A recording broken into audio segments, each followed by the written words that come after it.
Okay, we're on. We're on. Time is a little after 6.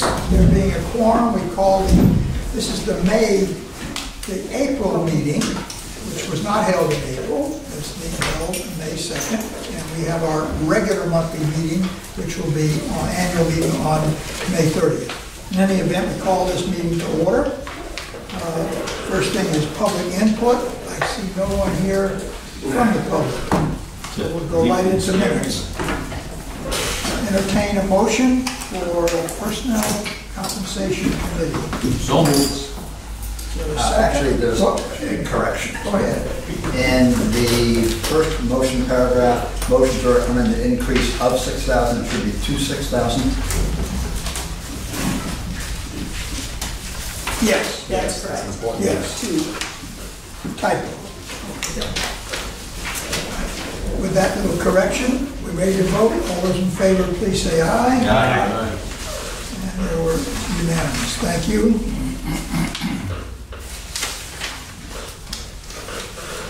And the next item is the board meeting of the 28th. Entertain a motion for acceptance. So moved. Second. Moved and seconded. Questions, Ray? I had some corrections, but I already gave it to, Okay, are they in here? yeah. Well, no, yes and no. Page 2. Page 2, item 6. Next to the last line where it said, we're working with National Grid to determine the extent of possible contamination from gas storage tank located. I just asked her to change that. It's a previous, right?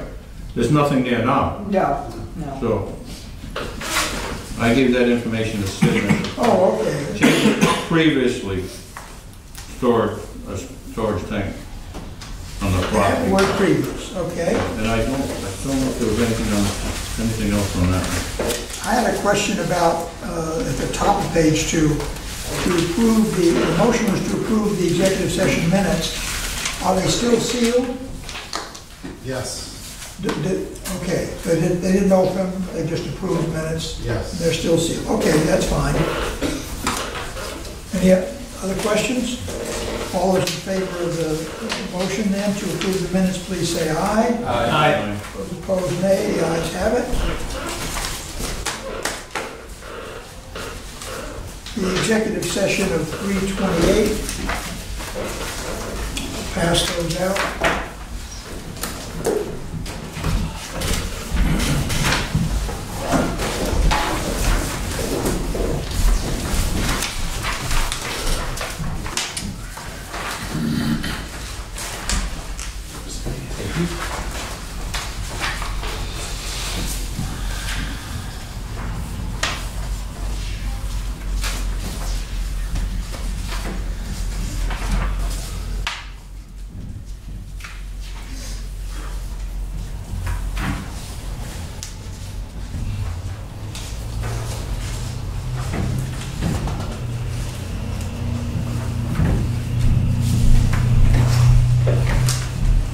Entertain a motion to approve the minutes.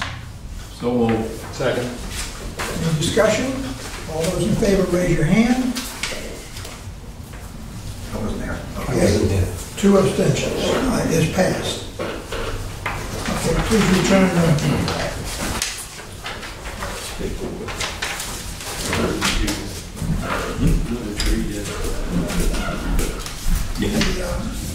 policy committee. 2 typo corrections. My name in 2 spots. A instead of C. And then at the very end, adjournment, I'm guessing it was 10:25 a.m. It was a very long meeting otherwise. Yes. Oops. Wow. You guys can talk. We didn't stay away. All right. We sent out for dinner. My wife was wondering where I've been. Okay, motion to accept these minutes as corrected. So moved. Moved, seconded, all in favor, please say aye. Aye. And finally, the emergency meeting.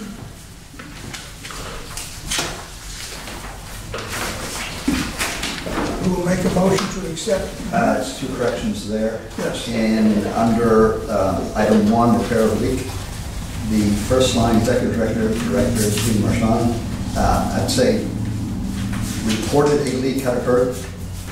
That's the right verb there. Oh, reported that a leak. Right. And then in the next paragraph, second line, parking lot Arcata showed instead of should. Where is this? The second line down. I was skating. Show, right. Yep. Showed an increase. Right, gotcha, so you should. Eagle Eye. Anything else? And another paragraph. Where it says press conference, Yes. East Providence will be testing the system, not with. I think I already used it.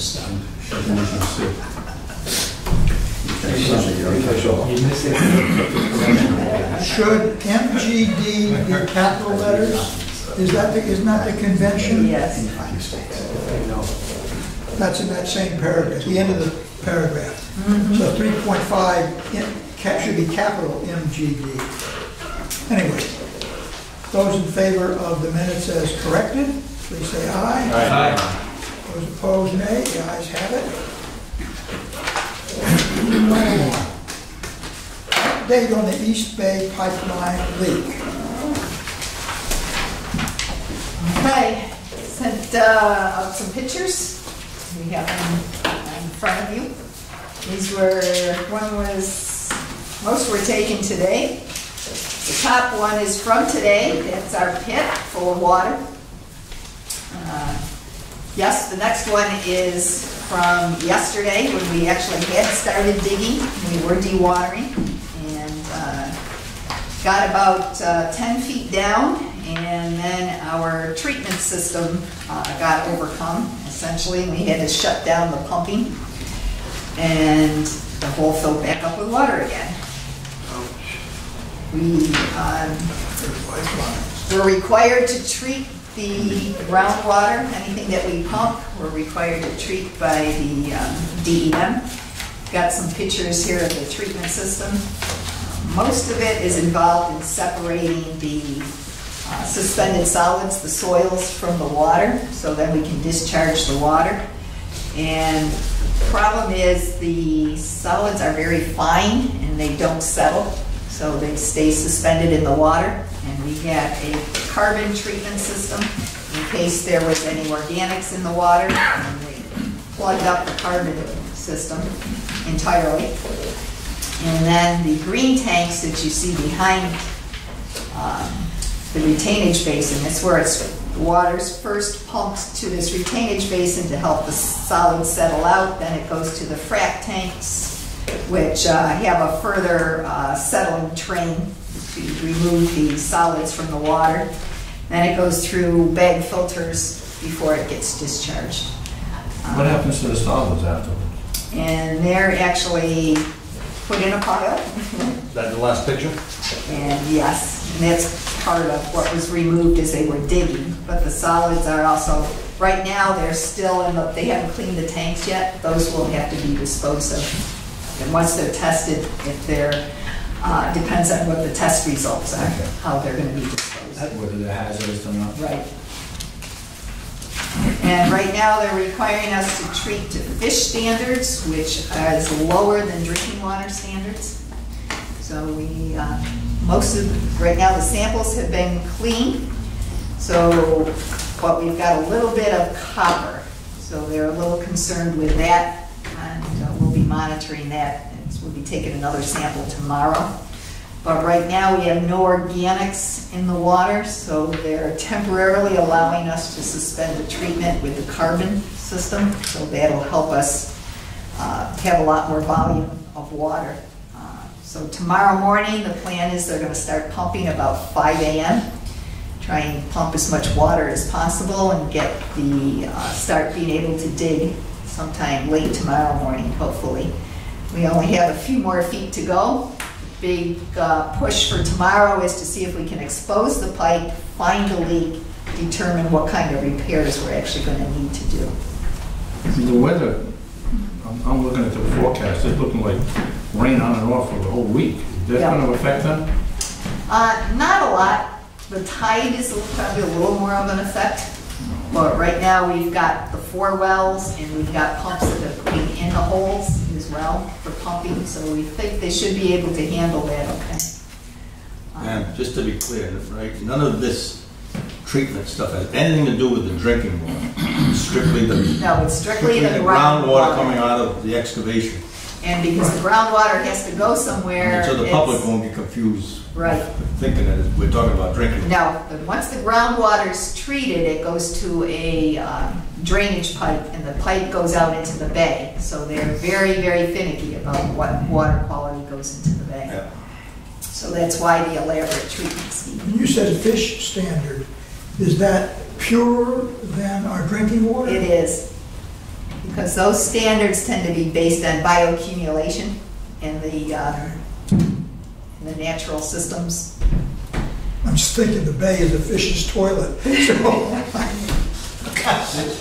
But of course, when you're dealing in parts per million and it's going out into the bay and it's getting diluted, Right. it's, to us, you know, the drinking water right now is our biggest concern, and we Sure. certainly need to push that forward. And that's what we've been arguing, that right now, it's our utmost priority to locate that leak and determine what we need to do to fix it.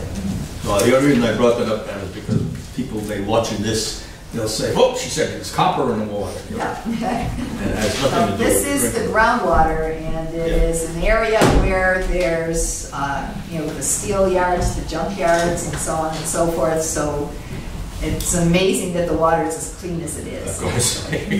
Do you know offhand what the levels of the copper are? It's in the part per million range. It's very low, just above the limit. Was it the blockage of the carbon filter that stopped the system? Yes. And the frac tanks were getting filled up. We brought 2 more in today, and they're tying them all together, so we'll have lots of treatment capacity as well. Now, you mentioned the tidal influence is probably greater than the rain influence recently. Have you been checking salinity at all to see if that varies a lot? I'm just curious if the river water is X part per million of the salinity, if you're finding the groundwater to be in the same neighborhood, you're getting all seawater. If you're finding that it's 50% diluted, then that could be an indication of how much is getting out in that area. Yeah, they'll be taking samples tomorrow. The other thing in that area, prior to 1980, probably more like prior to 1975 or thereabouts, that area was used for disposal of sludge. And I'm looking at these piles and going, it's pretty consistent material. I'm surprised at that. Well, a lot of that was actually the fill that was put in right. 2007, That's right. when the pipe was examined for a possible leak. Yeah. Okay. And that was pretty much filled with stone fill at the time. So that's a lot of what you're seeing. It's not until when the wells got down below the depth of the pipe, they started getting into this really fine silt. And where they're outside the area of the pipe as well, they ran into the same thing. The water that's coming to us from East Providence, it's basically similar qualities as to what, It's exactly the same. Same water, different pipe. okay, all right. So it's. Some people may ask that, because I know we talked about when we hook up to Pawtucket, it'll be a different Pawtucket will be a different supply. supply. Right. Very similar quality, but it will actually be a different supply. East Providence is the Situate supply as well. So it's exactly the same water. All right, good. And actually, we've been running fairly well. We've got operations has it set up so it's running consistently around 3 million gallons of water a day at that rate. It's enough that so as the tanks come down during the day, they fill up at night without too much adjustment. So it's been, Mr. Chairman. right now I'm sorry. I'll go ahead. Like I say, right now we're in good shape, especially we're predicted for rainy weather for the next week or so. If it starts getting hot And sunny is where we may run into issues. That's why we put on the water ban, and we've been getting a lot of calls from people asking how long the water ban was going to be in for and what's the fine going to be if we impose that for using outside water. Mr. Chairman, I just wanted to commend Pam and her staff for the way they've been handling this emergency problem, especially the public notices and Yes. getting information out to the public. I think everyone agrees with you. It's going very well from that standpoint. Maybe we're not controlling the repair, but we've made all the arrangements, and that's working very well. A lot of people don't realize all the steps we've got to go through to make a repair on this. It's not surprising, we got a phone call yesterday. Recording about the what information that was going on. Local, That was very good, yeah. local fire chief. Yeah. Been out the water. Each of the 3 towns utilize their code red service for us to notify all of our customers Yeah, we got what's that. happening and the fact that we're now on East Providence and we do need people to conserve water. Some of my neighbors Because it is have already limited. called. They We want went to all shower along because I together. got one from National. All was back on. Oh, yes. The power went off yesterday for a short time. Yep, we did too. Our generators work fine. So the phone calls that people receive in the respective towns actually came through the town systems? Yes. Okay, because curiously, on Facebook, yesterday or today, there were several people in Bristol who were saying, oh, I didn't get a phone call. And then there'd be some people who said, I got several. I don't understand how that's happening, so. The Well, if question they is, have- if I may, with Code Red, each town controls their own.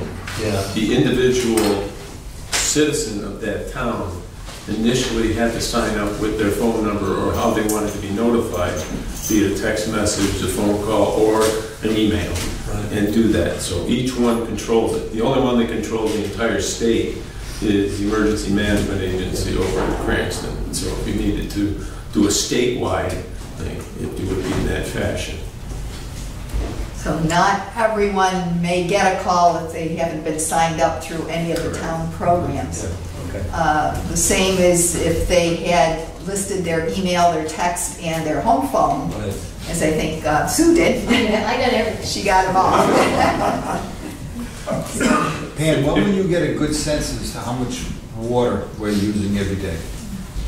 Do you know now, or after a week or 10 days? We know or now, idea? because we're metering the water that's Okay. coming through East Providence. As I said, it's about 3 million gallons a day. Okay. It's running, we have it set at pretty standard rates. So we're using less than we can use right now by, Just a bit. okay, just a bit. I Just a mean, bit. okay. So that's why when if this runs through warmer weather, we'll definitely be more concerned about We'll see what's happening. conservation and Okay. people watering outside. Okay. Ma'am, when you say set, what does that mean? We have a control valve, which we Right. can control the amount of water coming in. And what happens if the demand exceeds? Well, what happens is that the tanks start going down. Okay, So sorry. we keep it at a steady rate. The tanks will draw down during the day when there's use, and then it fills up at night. And that 3.1 has been working very well for us, the 3 to 3.1, and we've been able to hold that steady. If we have more of a drawdown, we'll have to look into other options. How much does East Providence use a day? They're around 4 to 5 million gallons a day. So their capacity is somewhere between 8.5? And they have a fairly high capacity, actually, because they used to be considerably higher. Okay. Back in the days when there was still a lot of jewelry industries around. So, but the problem is their capacity is fairly high, but we're restricted to this one 16-inch pipeline, which is why we were looking to build a 24-inch, because there's only so much water you can get through that single pipeline. Correct. The 24-inch, even though it doesn't sound a lot larger, carries a considerably higher amount of water. And in which case we can feed in either direction. Right now, East Providence would not be able to get enough water through that 16 to supply their system off of our pipelines. So when the 24 gets built, they would be able to get enough for their system and we'd get plenty for our system. So we would not have to do any restrictions should we have do anything like this in the summertime. This would be a real concern. All right, good. If I may, if anybody asks you relative to the code red or anything like that, each town, I believe, on their website, you can sign up for code red. So you can tell somebody to do that if they want to hear these messages. And it's valuable in the summertime when you start to get storms and such. To do that, they always use that. Very good. Okay. Let's go right into your report. Okay. As I mentioned, the amount purchased in March was a little lower than the previous year. Actually, the amount purchased in April is almost the same as we purchased last year with the leak. As I mentioned, we're running close to, it's about 0.3 million gallons a day. We were running with the leak. We've cut it back considerably now. So over the course of, since the 10th of April, we've been using just under 0.3 FGD. So, which really ends up being fairly reasonable for the ability to keep the system in full operation. Which, since the leak was steady and didn't get any larger, it didn't cause us any problems operationally. We were in pretty good shape until we got to the point we could actually dig for our pipeline. So that's where we're anxious to get this going now. You mentioned we met with the East Providence City Council. They were very supportive of doing the phase 1 of the project, which is running the 24-inch to their water tank, as it'll be also a significant benefit to them. And also for the fact that now having this leak, I think, pointed it out very dramatically. Not quite what we intended to do, but shows how important this construction is.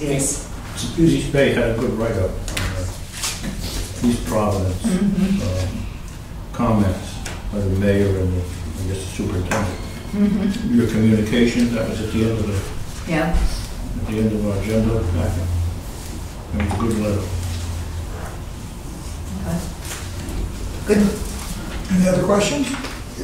And your very last sentence before you get into Sue's report, operations is working to replace services and hydrants. Can you explain what that means before Barrington paving program? Yes. Are we doing work on areas of the town's going to be replacing the streets and we want to be ahead of that? Yes. Yes, because then we can hopefully get a break on the pavement. Right, okay, fine. It wasn't self-evident. So areas where the services are older and the hydrants are older, or they have a small, they used to use 4-inch attachments to the hydrants, so we're trying to remove those as we can and make them 6-inch.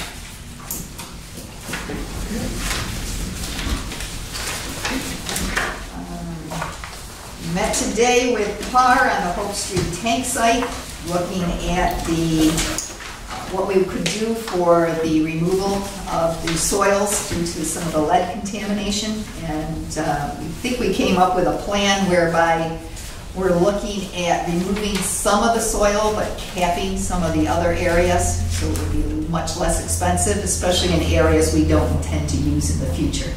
So we're looking at removing some of the soils around the tank and any of the piping that we are looking to, would have access to, or to the site next door in order to put in some additional piping. So that'll all be taken care of. Otherwise, and we'll have to take care of any of the property off the site as well. There is some that went off into an adjacent area. But what the biggest issue there is the fact that it's mostly rock, and we would have to remove the rock and pay for it at the high-level disposal rates. So if we can leave most of the work on site and cap the area, it's not very deep, there's not very large section, it'll be much less expensive. Makes sense. Are you talking to whoever owned the property prior to Yes. Where does that stand? Is that? We've spoken with him. He's the one that had the former gas tank on the property. So we did more studies to see how far out the lead, we could find any lead deposits. It was pretty much, there was a turnaround area next to our tank, which we think probably got some of the dust from the tank when they were sandblasting it, and then the trucks from the gas company actually probably plowed it into the soil. That area is the only area we really found that has any issues. We looked up to see if there was anything near where the gas tank was, and we didn't. It was all below residential limits, so we really didn't find anything. So there's no recourse of going to that owner, the previous owner, to get the National Grid? compensation? No. Okay. No, not for that one. We were hoping, but I guess that one's not going to work. Any other questions? Have you explored other pieces of property? We have. We would have to go some distance away, and there's not anything really at the appropriate elevation. There's a big piece of land about a block away on Hope Street, across from the gas station, at the corner of Beach and Hope. Yeah. And one of our contractors owns it. Bristol was. Didn't we look at that though? It's because what you have to do is you're going to have to lay. Demolished on the property. You're going to have to lay 2 lines of 12-inch pipe back and forth between the tank and the pump station. I'm just mentioning it. I thought we had looked at that. I don't think so, but we can. We could take another. Yeah, I think we were measured out the distance to that one. And by the time you put in pipe at, $250 a foot. The problem is the land is cheap, but to put the pump station away from the tank, we're paying the pipe price. Right. Yeah. Right. Because then you're paying $250, and especially on Hope Street, probably $300 a foot for the pipe. Okay. You have to go around. But that's why we looked all around the area. We even, there's going to be a development going up the hill. We looked at that too, but the elevation wouldn't work there. And the length of pipe would have been too costly. But no, definitely take a look at it. I think one of the things with that property also, Mr. Chair, was that there's a giant tree on it. And I think they earmarked that for something.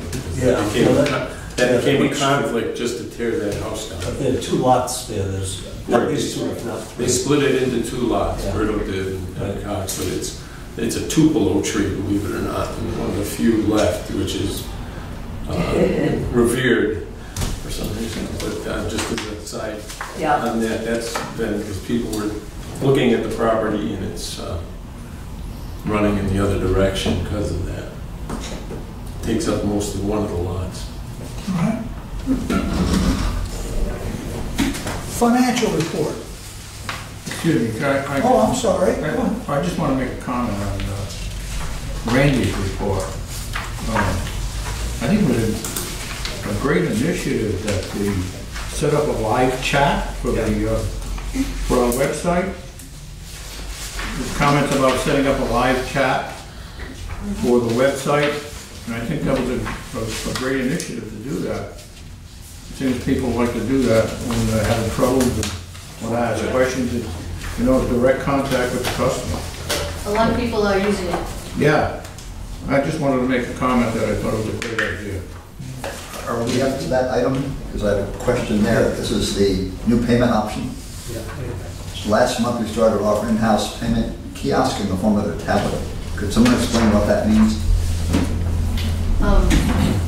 We have the we have a tablet. If someone comes in wishing to pay by credit card, we pull up their account on the tablet and give it to them. Okay, fine. All right. It's It's our tablet. A lot of people are taking advantage of it. Right, okay, it's a way of processing. But the credit gets processed with a third party, so they go on the tablet, it's outside of us, and they're able to do that when they walk in now. So a lot of good things are And that's what's referred to in that paragraph that says, offering the customers a payment option that they could not offer before, is the use of the tablet. That's the payment option.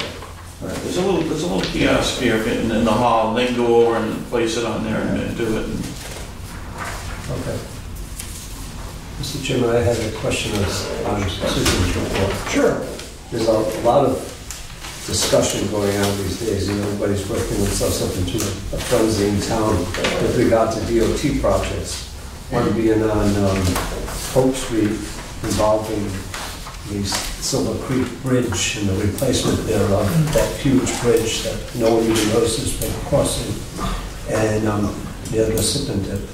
And then there's also scheduled at the same time, more or less, overlapping schedules for work on Medicon Avenue. So I look down and see all the work that we're going to be doing, which is great. And everybody is envisioning themselves having to take all these shortcuts through different parts of town to go, get out of town or get into town and so forth. And so as I look at this and not having sat down to figure out where everything is, I just wonder if we're going to all of a sudden box people in because of other projects that are going on, and it will be caught in the web of the finger pointing. So I don't really know if there's anything that can be done, but I'm just pointing it out.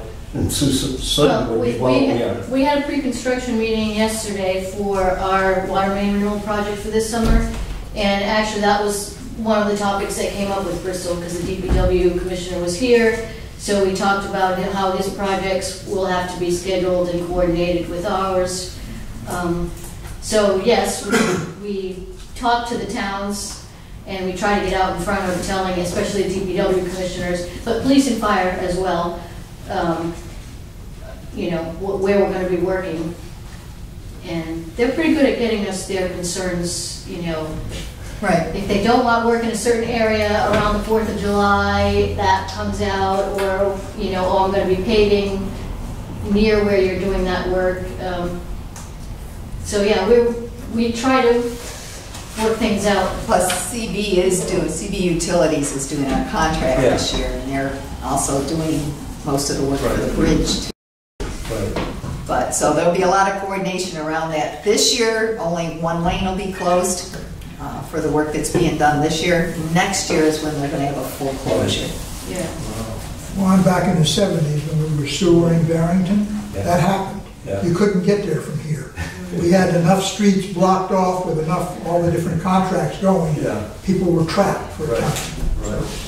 Right. And one other question is the work that, the condition of Ferry Road right now, whatever work's going on Ferry Road right now, is that related to us? Or That's us. That's us? So that was last year. That's going to be the worst stretch of road I've ever been on. Well, it's going to be, Seriously. you know, it's going to get better. No, I know that. I'm just saying, I was always amazed at the number of times I've ridden over it in the last few weeks. I'm going, wow, is this bad? So we had temporary pavement Yeah. last year. Now we're Right. putting in much thicker permanent paving on our trench. Right. And then the road is going to be completely paved curb to curb. Curb to curb, okay. The state is going to do that. And we did that project there because the town had already done the sewer Yeah. on one side of the road.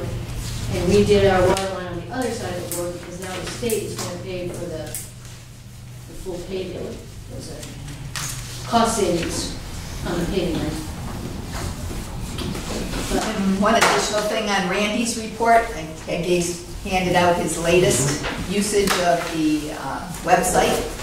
And as you can see, it's been a considerable help. We've had a lot of people looking at the e-leak issue, essentially in the last few days. We've posted all of our updates and our customer letter and our fact sheet on the site. Ready to move to Mark? Go to it. Okay, very brief tonight. We started the audit today. We have a whole new team of people in. Most of the day was spent on educating how we do things here and where to find things. And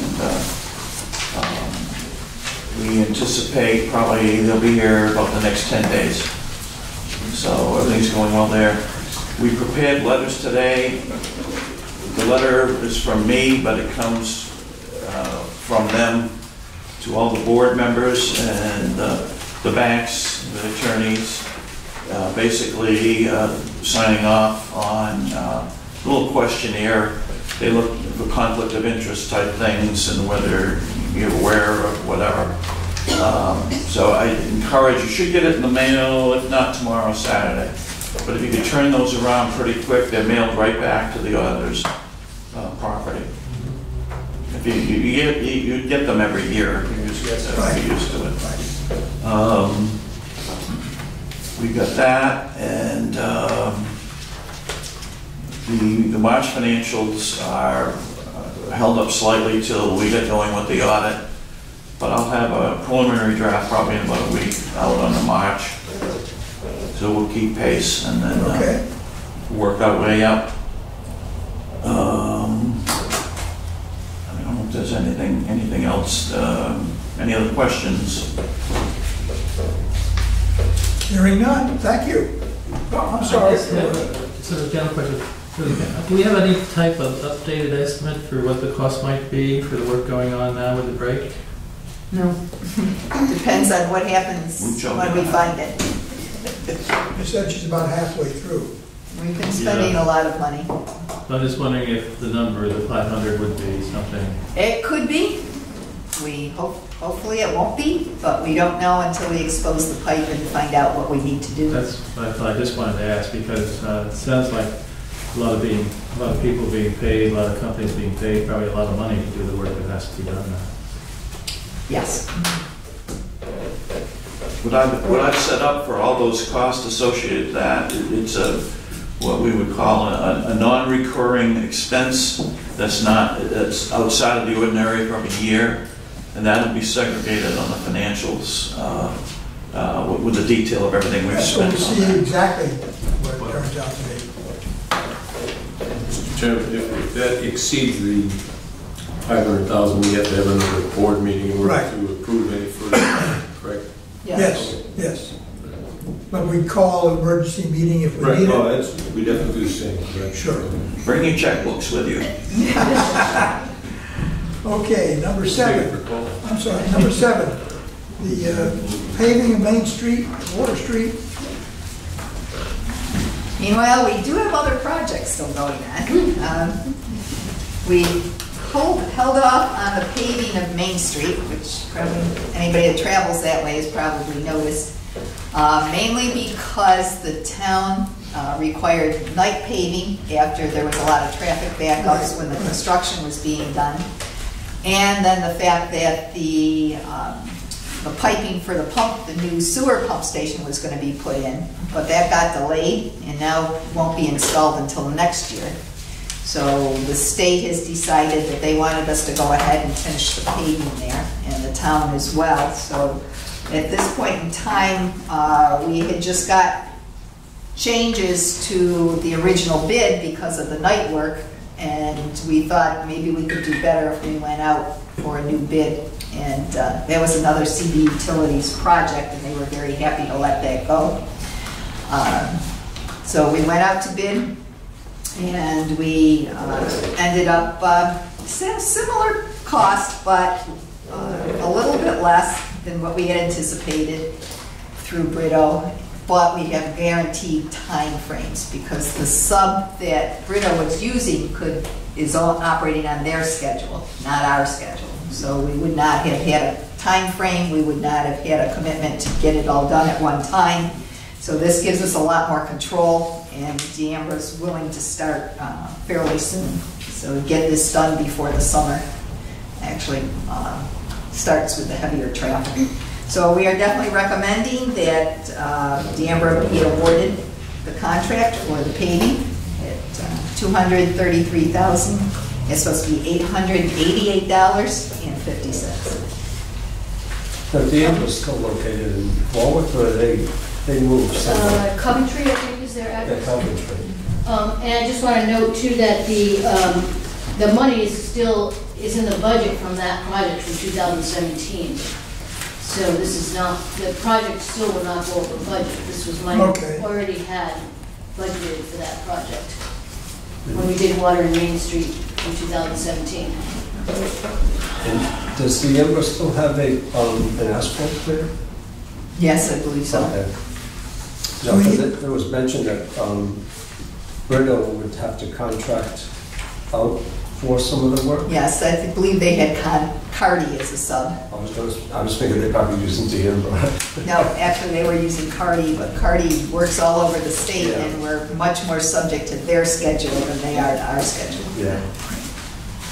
So I need a motion to award the contract of $233,888.50 to Deambra Construction Company. So moved. So moved. Oh, that's okay. Good. Discussion? No second.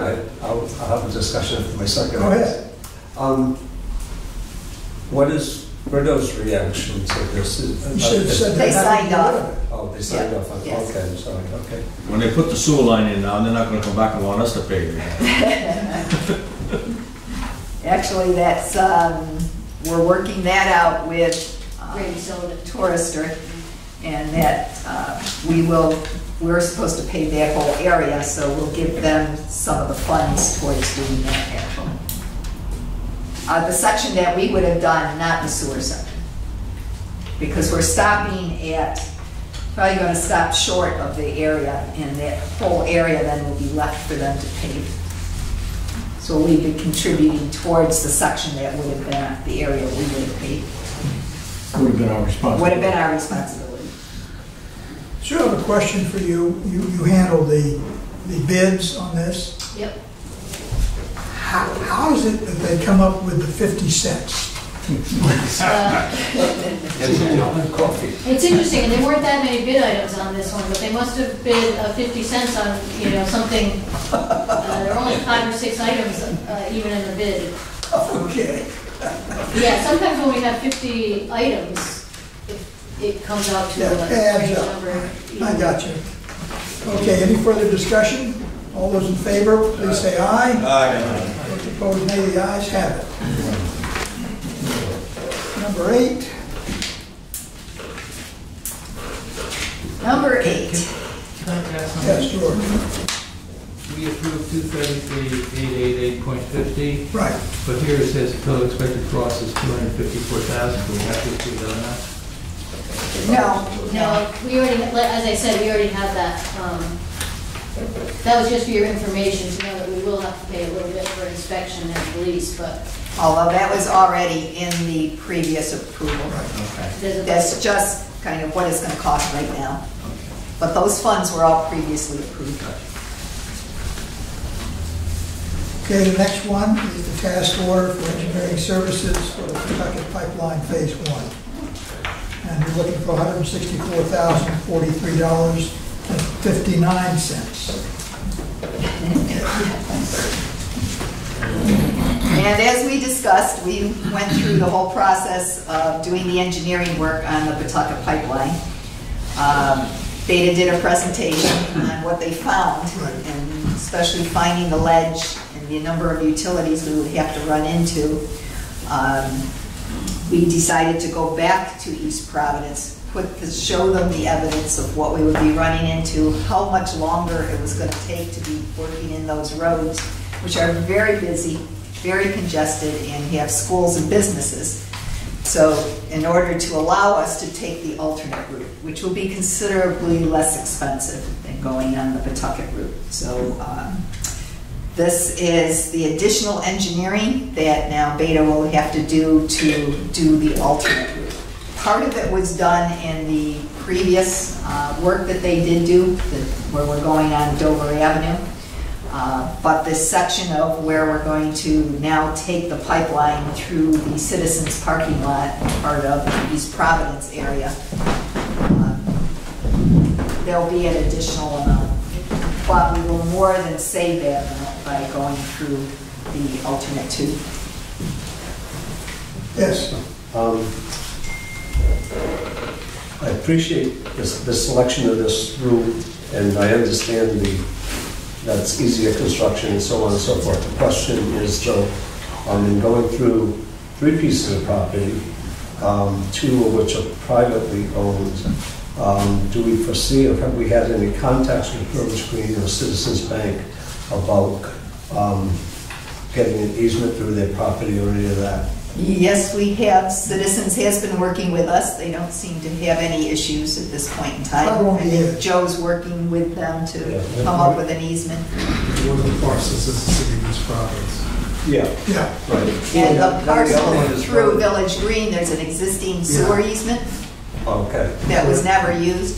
We might be looking, actually, the city still would like to keep that, so we might be looking for an additional 10 feet to that And sewer are those in existing the- easement. The streets in Village Green, or are they going cross-country in there? No, they're going through their main street, their entrance, then it's going, the existing easement runs between an open area, next to a tennis court. between a tennis court and some, and a tree area, Okay. which runs then into the back of the Citizens parking lot, which then runs through a piece of property owned by East Providence. Must tell you, that was an excellent presentation that the engineers made at that meeting. The PowerPoint, but it was very, very well done. Ken was there, Joe was there, Pam. I thought it was an excellent presentation. I mean, I think it went a long way toward convincing them. Fact. Pictures showed everything very clearly. It's very clearly the better route. Yeah. There was very little discussion. The only bit of discussion that I thought was picked up by the city councilor who had replaced the other fellow from that ward who had objected to us going through his ward. But now it's the whole city council that's going to deal with it, not just one person. Stop. Excellent. I'm looking for a motion And then. I've I'm sorry. a question with respect to one phrasing in the letter contract. On the second page, it talks in terms of the total design cost of $541,913, which is the amount we're, I think, being asked to, we're increasing. No, we're increasing by the 164. Right, but where I got lost was the next sentence, the amended scope and fees are based on an agreed level of effort and lump sum price of $556. Explain how those two numbers, the 541 and the 556, fit together. I did look that up. I don't remember. But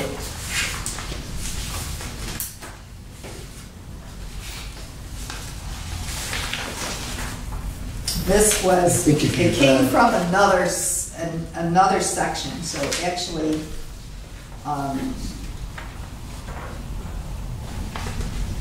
I think we saved, I'm trying to remember now, I did look this has been a while. They actually saved some money in one section. I don't know if they listed it here.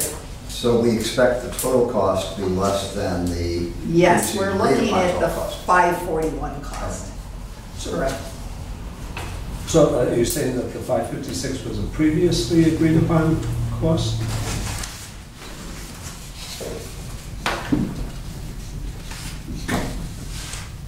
I looked all this up before. I don't remember. I had a more, It made sense to me at the time. I had a more basic question. It was, we gave Beta a contract to do this design. They went out and they started the work. Now we're redirecting them to go back and relook at this alternative, whatever you're calling it, 2 or B or whatever it is, 2. And so now they have additional costs. Now, if we had no opposition to alternative 2 to begin with, we wouldn't have had any additional costs. They're having to go back and redo things now. That's correct. Yeah, So this, I'm just pointing, I'm just making sure I understand this. just one guy Right. put a kibosh on the whole thing. He Right. didn't want us going through his ward. Right, and this is the cost of delaying of the Politics. evaluation of what we were doing. It's the same, at the start of it, it's the same. Right, Come at, the front end is the same. yeah, Then it deviated. right. kept going up Right. Tucker Avenue or went to And Maple. Mater in good faith continued going down that road. Well, they did, And then they we did said, sampling. then we said, As stop. they were directed. Go yes. back to step 2 or step 1 and Yeah. go down this road now. Yes. And, okay, I just want to make sure I understood that, because I looked at this and I said, wow, it's like almost half the original contract price of $322. And then I said, well, Well, some of it worked, because then the pipeline will come out on Dover Ave. Right, From and it's Dover the same- Ave up to the Yeah, tank, it's yeah. the same route as we would have done on Right. Pawtucket Ave. So some of that work's already been yeah. done. No, I'm not questioning the cost of that. It was just, am I understanding this correctly? And That's it's sort of correct. like, I wanted everybody to understand it correctly. If I was misunderstanding, I wanted to be corrected, and if not, I wanted to make sure everybody understood that. Because we got delays, we incurred a bunch of costs. So, Yeah. and nothing we can do about it. The It's not little piece- something Data did wrong. I'm not suggesting that at all. The little piece at the beginning, and then the bigger piece at the end, and we just changed the intermediate Yeah. route. That was the big difference. Yeah. But that will make a significant difference, time construction-wise and cost. Right. I guess the saving grace here is we changed horses at this point in the stream as opposed to getting across the stream entirely. But the city of East Providence also changed their government structure. Right. And that has turned out to be an advantage. Mhm. The mayor clearly sees what's going on. Before, the town manager was buffeted by every one of the council members at his whim.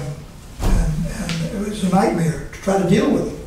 We dealt with 4 different That's right. town managers. But, the water department's behind it, DPW director's behind it, mayor's behind it. I think we're just waiting for them to go through that public hearing that they wanted to hold. They had the public hearing, now they have to put it on their agenda for a vote. And as soon But as at the that public happens- hearing, they all did support it. As soon as that happens, then go ahead and get the design done and bid it, because the construction is scheduled to start next spring. Just the money we should save in traffic control should be a huge Be saving. enormous. Should be We a hope huge they will be saving. saving that, right? Because we And asked them, paving, because And paving. it's all concrete road in Pawtucket. we asked them to provide police protection. Put the request in for that. Yes. And they're gonna handle all the PR PR. for the city as well. Okay, so we got a motion, and further discussion, none, all those in favor, please say aye. Aye. Those opposed, nay. The ayes have it.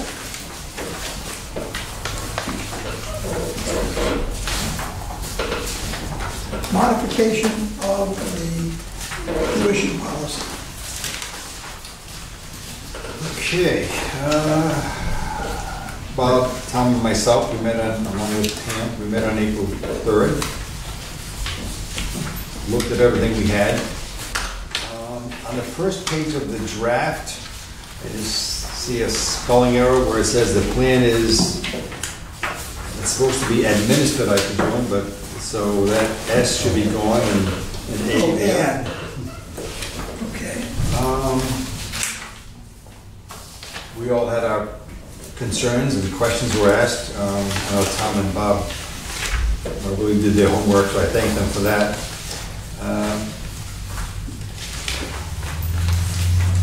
We agreed that an increase up to $6,000 per employee per year was adequate.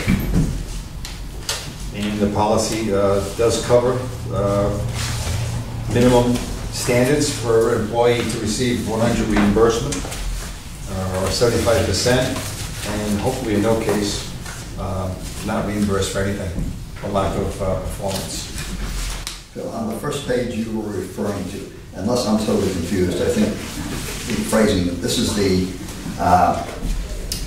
last large paragraph, any educational assistance received from the government or other, it says insofar as such funds are, it says not used, I think it is, should be are used, but not, I think should be deleted. Can you say that again? If you read that sentence, Any educational assistance from a governmental or any other assistance program must be used to offset benefits under this plan insofar as such funds Are used. Because we don't want to are double dip used into the to same cover the thing, same right? tuition payment. Because the idea was they could use that money for something that we don't reimburse for, and that's okay. It's simply we don't want them getting paid twice for the same thing. Would it be clearer if it just said, if such funds are used? As opposed to insofar as such funds. When you say if such funds Yep. are used to cover this. Okay. So those first 4 words that go on. And let me just give an example here to make sure I understand what's gonna happen here. A course costs $7,000. We would give them $6,000, but if they got a scholarship or some other assistance for $4,000, we would only pay $2,000. That's it. Yeah. Okay. Yeah. No double dipping. Right. Yeah. This is not a case where they can make money by going to But school. I think the other assistance was coming up to be able to utilize it for labs, or, you know, if the course cost $6,000, and somebody was getting their GI Bill or getting something else, they can utilize that funds for books and labs and so on and so forth. That we don't cover. Correct. What is not covered by this tuition reimbursement can be obtained via their other assets, whether it's a scholarship or something. Okay, yeah.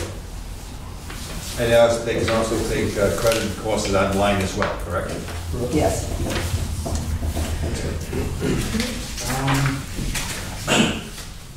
I'd like to make a motion. Any further discussion? Any other questions? To it. I'd like to make a motion that we approve the revised BCWA tuition policy per our meeting of April 3rd With these minor corrections. with these minor corrections. The second, Second. ready to vote? All those in favor, please say aye. Aye. It is done. Thank you, gentlemen.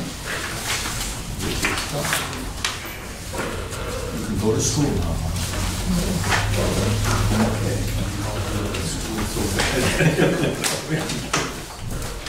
If we had tabled the discussion of the salary increase to non-union personnel, we didn't have as many people present the last meeting. And that's why we want to get more.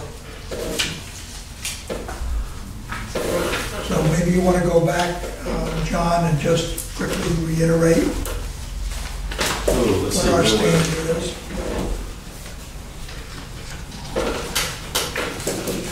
Well, the Personnel Committee, yes, we did recommend 4% salary increase for non-union personnel. This wasn't referred to the other committee, was it? No. No, this was strictly wrong. We just held off a month. We wanted to have as many directors present. You have, you sent out another piece of paper with information on it. Yeah, there was the additional information I provided for the committee and some of the information I provided for the meeting last. Hopefully that information is adequate for any questions that any of the members had, but that's the position of the Personnel Committee. That's our recommendation. Right. And I'll make a motion to that effect. But please do so we can get discussion. So moved. Second. A question. Okay. Another issue with 4%, it's the underlying concept. We're looking at comparing it to a national standard. And is that appropriate in terms of the cost of living and pay scales around here? If you compare us, say, with Boston, totally different. And I don't have a sense from what's written up here whether this is appropriate or not. Actually, this is done through water utilities across the country, throughout the entire system. The East Coast actually compares to about the same as the West Coast, because that was brought up at one time. It is higher cost of living. Actually, believe it or not, Rhode Island is on the high side, but it also takes in an average, including all the Midwestern states, north, south, east, west. So overall, they come up with an average across the country of systems our size. So these are medium-sized systems not large systems, which do have a higher salary rates. And when you look at that average, we actually are lower than what the East Coast average would be for that respect. But I tend to stay on the conservative side and to draw in as many utilities as possible, since there's several hundred that participate in this survey, so it gives us a very good comparison. Because in general, it's difficult to compare utilities because they're all very different, but the larger base you can get for comparison, the more accurate you can get. At one point, the board wanted to go out to do a salary survey to hire a consultant. We didn't really get anyone. At that point, they said it's a pretty good big task to do a water utility, and they were looking at rates in the $30,000 to $40,000 range to do that. So the board decided, well, let's use the AWWA survey because it makes more sense and it gives us a good general idea of where we would fall. And that's what, so I've been using, what I do is I take the median, and there's, I didn't have all the paperwork this time, but they put out for every single position, they put out a full chart on different types of categories, whether you're board, what your, if you're board or municipal, if you're the number of employees you have, the number of customers you have, and they do salaries for what's the minimum, the average of the minimum salary, the average of the average sale of the average of the range, and then the maximum average. And then what I do is I take and look at ours for most of our management staff has been here a number of years or has a large number of years experience. I look at the middle range and then say, well, we should actually be between the middle and the higher range because of our backgrounds and experience. We've got, unfortunately, everyone's getting close to retirement. We've got more than 30 years worth of experience and knowledge, and we've been very lucky actually to have people like this in this type of organization, since we're considered a smaller organization.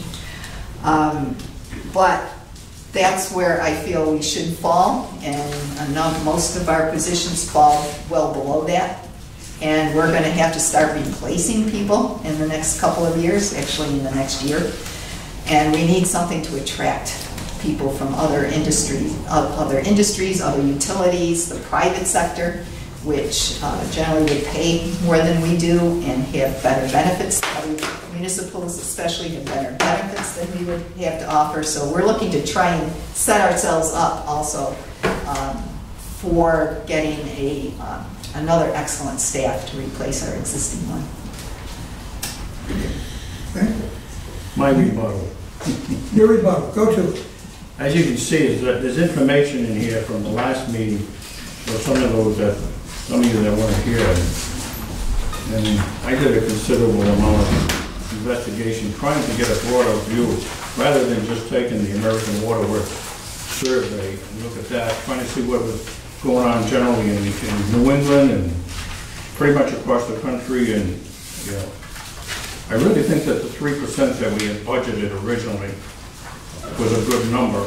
And I had looked at the salary increase history for the BCWA for the 10 years. That I think that's in your folder also, that chart. And even considering the fact over the 10 years, where it was 3 years where there were no increases, it was still on an average of 2.84 increase for the 10 years. And for the last 6 years, it was a 4% increase. Yeah, so I thought that was pretty fair in conjunction with some of the things that I read.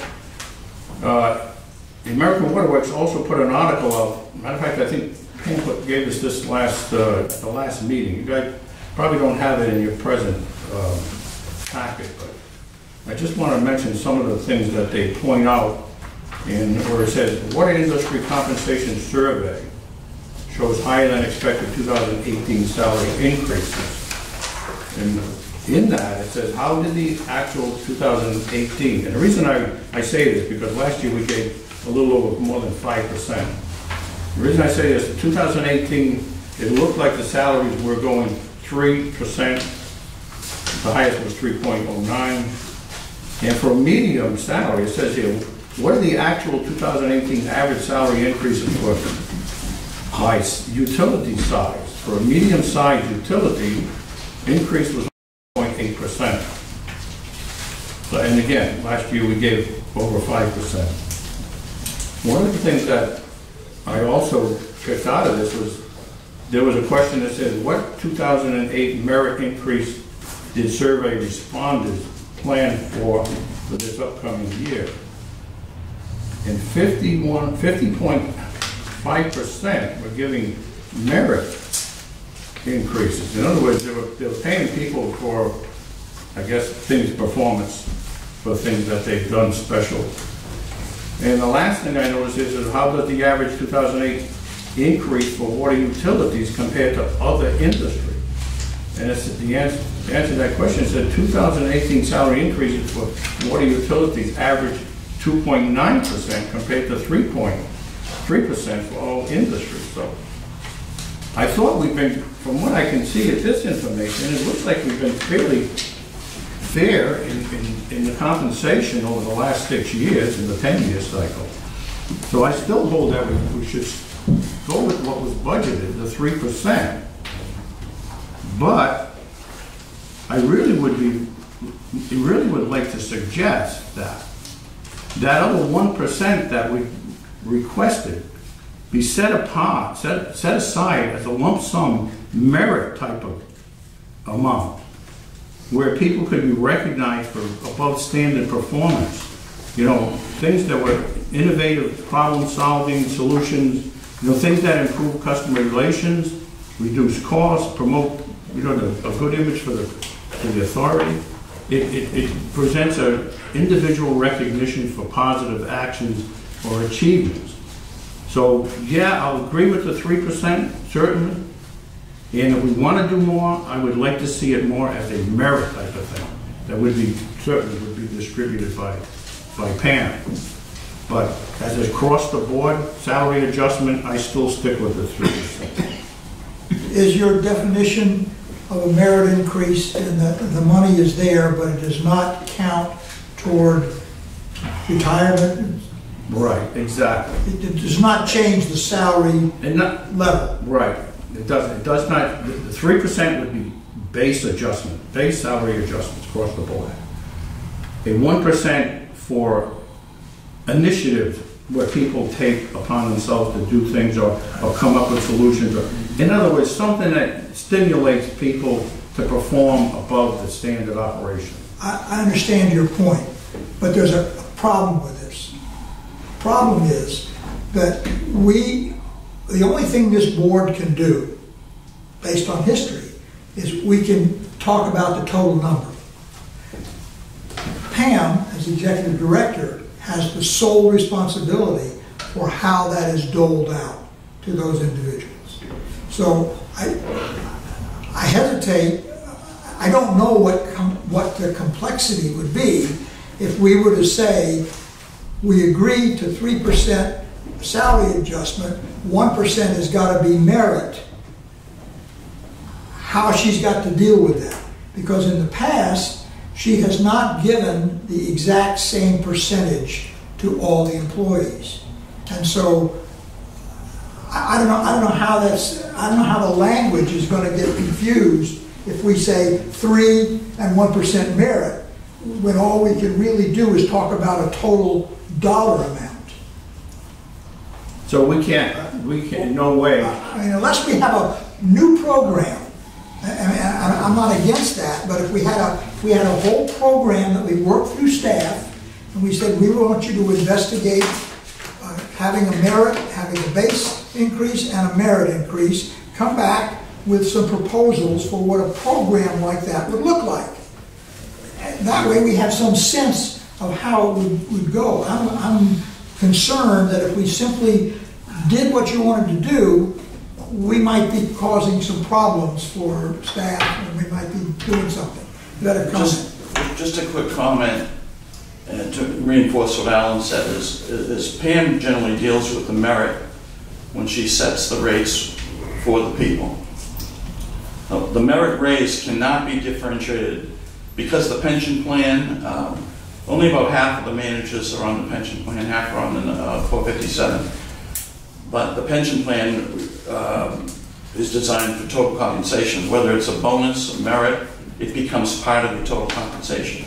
So you cannot exclude that from total compensation, no matter how it's dealt. So we already have rules that will allow you to do what you want to do. Right. The other point I want to bring up, when we're looking at compensation compared to the towns, I just want to reinforce again, which I was going to bring up last time. We do not have longevity or step raises, which the towns never say. They're given 3%, but they don't include the longevity and step raises included in that. Yes, but that is only for some positions. Because I checked on that. Some positions do get that, but not all positions. The main positions that I had targeted here, yes, there are people that do get longevity, like a town clerk, a DPW director. I think, but for clarity, what Pam is trying to accomplish is to bring some of these positions up to a competitive level. Many of them started very low when we started. When I started, I basically had agreed to a rate, and Pasquale told me he'd have to knock it down 10 grand. So I started immediately 10 grand below what I had agreed to when I came here. I understand. I know, but without a merit, when you're only given 3% or 2.5%, professionally, without that, you never can get that jump professionally to a level. Well, I don't think mean to diminish, the job that people do. My concern is, I'm looking at it from a ratepayer viewpoint. We just whacked them with a 4.5% increase, and I know that Warren is going to be faced with more increases due to a sewer tax they're going to be putting in. So I think that the 3% that we have been, 3% we were doing, the 5% we did last year, I still think that's over the 10-year period, at least the last 6, we have been keeping up with that. I don't think that we have been falling behind. I think for this area and for what the total compensation is, which, by the way, I did request total compensation, including benefits, which we haven't seen that here. We were supposed to get that, we didn't have that. We have it in the past, but we haven't now. So all I'm saying is I'm taking the ratepayers' concerns into consideration. Things are going to get a lot rougher, especially what's going on with the municipalities now, and especially if this new bills to go through that the labor unions have been pushing. I think we have an obligation to the ratepayers to, gradually do these increases. So I know it's only a 1% difference, but every year it just compounds on one on top of another. So that's the whole idea, right? It compounds. We all live that way. Essentially, the whole purpose of having the high-quality personnel that we do is we save the organization a considerable amount of money because of the expertise that we do have. And you want to attract that expertise as we leave. The fact that, Ken, Mike, myself, we've been, spending almost 100% of our time on this leak. We hired consultants, but, Ken's been doing a considerable amount of the work, working with the different agencies, working with the engineers, and the expertise he's had in his background. And the same with Mike, and the same even with myself. I've been involved in these types of leaks before. It gives us a better idea of what to expect and how to control the expenses. And we could easily be double where we are now. Okay, I'm not going to argue with it. I guess my question is, at what point do we ever get to that level? At what point do we ever get to that level where it's going to be enough? There's no basis. There's no true basis for saying, okay, this is where, for this area, this is what it should be. So I'm just saying it's really a number that gets thrown out there that we vote on that it's like, okay, is it right or is it wrong? I don't know, I may be wrong. But I probably am, but keep in mind, schools are like 85% personnel cost. Towns are like 65% personnel cost. We are like, what, 26% or 20? Not even that, yeah. Right, 25% personnel costs. So the impact on the ratepayers, and there's no reason to think because you say you're for the ratepayers that we're not for the ratepayers. Everything we do here, I think, has been to the ultimate benefit of the ratepayers, upgrading pipelines, seeking alternate sources. We're spending a lot of money, but that's also to the benefit of the ratepayers. So I have to argue against that, Alan, because I say you can't really compare the cost for, say, school department, which is mostly for employees. But the cost of the BCWA has a lot to do with the infrastructure. That's right. Okay, that's so what I said. How much percentage is for employees? How much percentage is for, of course it's going to be higher for schools than it would be for BCWA. But I'm talking about the impact on a ratepayer. The impact on a ratepayer of personnel changes is far less in a water authority like us than it is to a school department budget. I agree with you on that. That's all. Come on, yeah. We used to go, preface to what I was going to say, but we used to go through this exercise with PUC all the time, and we say, if we reduce our consumption, yeah, we'll reduce our cost, but that doesn't mean we're going to lay off 10% of our employees. We still need that overhead of employees. Plus, that's not where the expenses are. The expenses are in all the equipment we're running all the time, the electrical costs of running the pumps and so on. If you don't use any water at all, right, we still got to be here. Right. But anyway, I was going to say initially was, I like your thinking, Ray. We go back several meetings when I saw that really great chart of over the years, laying out all the different increases over time. I said, wow, just out of 5, this should be a year when we don't have that high of a percentage increase. On the other hand, I've been in an agency where we went through the process where you do an evaluation of all the employees that go and redo the system. And the difficulty here is it's not a simple task. You can't just do it overnight, and it takes probably a year to get the whole process done. And so on the one hand, I like your thinking that we should probably be more respectful and try to reduce it. And on the other hand, well, how do we go to a merit-based system and you're putting some money aside? Well, that sets up that immediately calls for a whole new system that PM can use, whether she develops it or we develop it. We got to put something new in place so then she doesn't get her employees revolting on her and say, well, she gave out, a 10% raise to this person or a bonus to this person and nothing to this one and so forth. So you've got to have a new system in place. I don't disagree with you. Yeah. I've been trying to do this for the last 3-4 years. Let's go back to the personnel committee and talk about this and see if someplace we can move forward. That's all. Certainly can be investigated. Anything can be investigated. Well, I said my say. That's it. Mr. Chairman, I just, as a member of the personnel committee, I just want to say this particular leak problem has put a whole new look into my way of seeing the way things are operating. I'm very liberal to begin with, but Director Martin and myself and Pam went out today to look at that site. Oh, you went today? I went last week. And what these people are doing and what they're confronted with is unbelievable, between DEM and the health department and all these other things that we're trying to fix a leak to secure the water for our customers. And we have to meet all these guidelines and all this stuff. And it's because these people are right on top of it. They're on top, and they've been on top of it.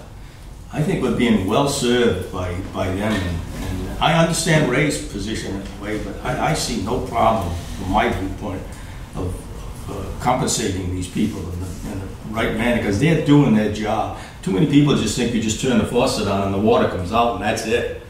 There's no other problems, no headaches. These people deal, and then they deal with everyday situations too. Right. But this is a major one. And it's kind of scary. You get out there and you think, what's down there? What happens if they can't fix this thing? What's going to go on? And some people don't care. You just get down there and fix it. That's all they think. And I think that there's a good justification for Pam's request. Well said, John. Well, unless there's further discussion, let's vote. All right. Well, the recommendation is to increase the package amount by 4%. All those in favor, please raise your hand. Those opposed? Okay, so it was one against. against, the rest 4. Please don't take it personal. No. Water shut off.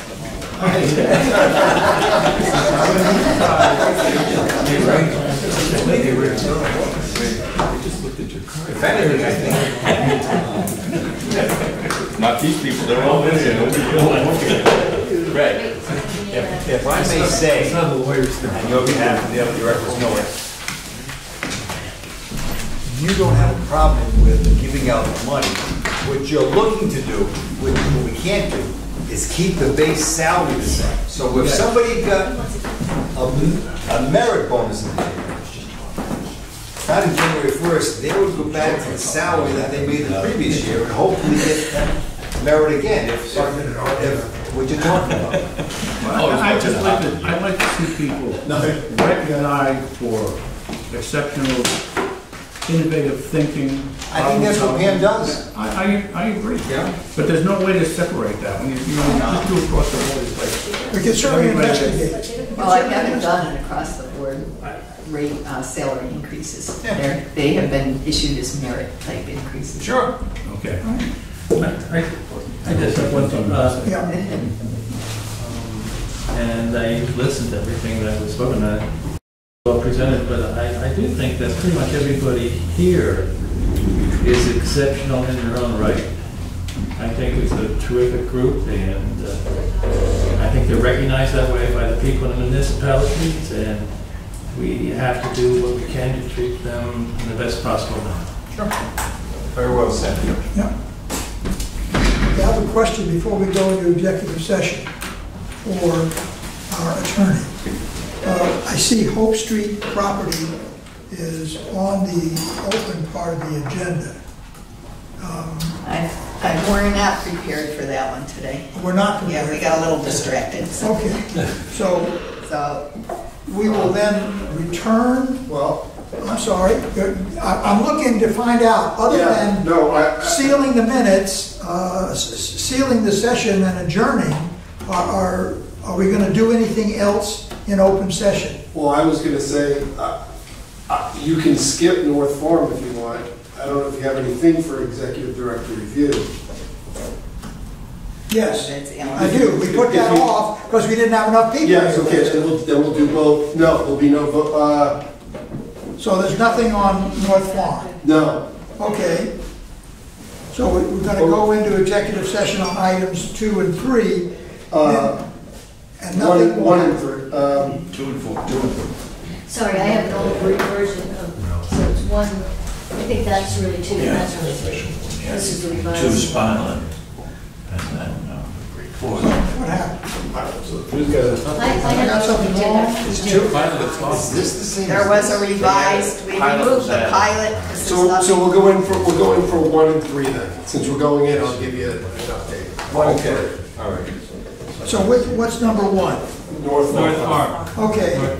If you didn't have to go into executive session, otherwise I would have skipped it. All right, so we're going in on North Farm and we're going in on the executive director review. Yes, Okay, and after we come out, that's it. That's it. We're just gonna seal the minutes. all right, we'll seal the minutes. There's no action to be taken. No. All right? Fine.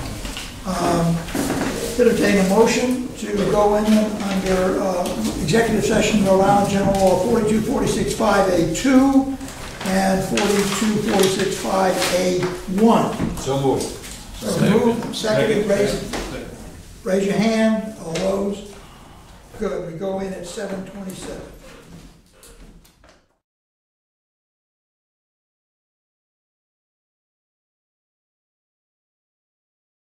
We're back in open session at 7:57. No, that's right, it's open now. It's open. Oh, You okay. get- We're in open session. Yeah. It's 7:58, and we're going to, a motion to seal the minutes of the executive session and adjourn the open session. So moved. So moved, second. All those in favor, raise your hand. That is, good evening.